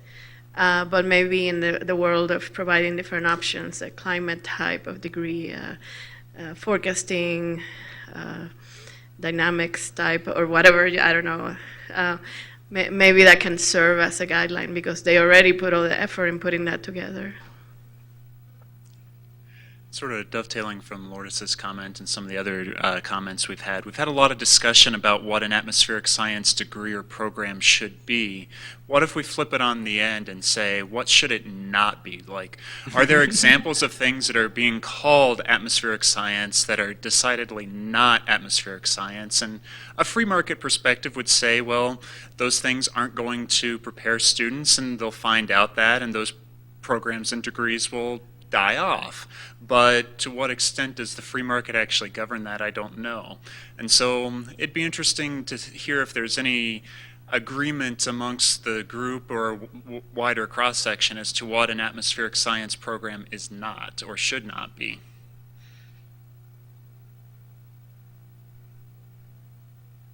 Anything else? Any other questions, comments, thoughts at this time?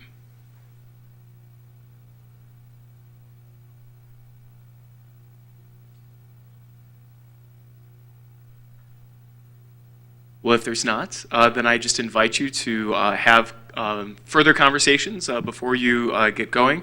Please do take a moment, if you could, to write down one or two things about the structure of this year's meeting or ideas you might have about rebuilding the number of folks who are around here for this meeting, to just you can anonymously, you don't have to put your name on it. If you would like to serve on the organizing committee for the next year, especially if you would like to help lead the effort, you can indicate that on the form with then an email address or some other contact information. That would be greatly helpful to me and the entire board as we look forward to 2 years from now from gathering again. Other than that, thank you very much for your great participation throughout this. I think we had a lot of great conversation. We got a lot of great ideas that I think are going to see some traction over these next couple of months to years. And with that, we'll stand adjourned.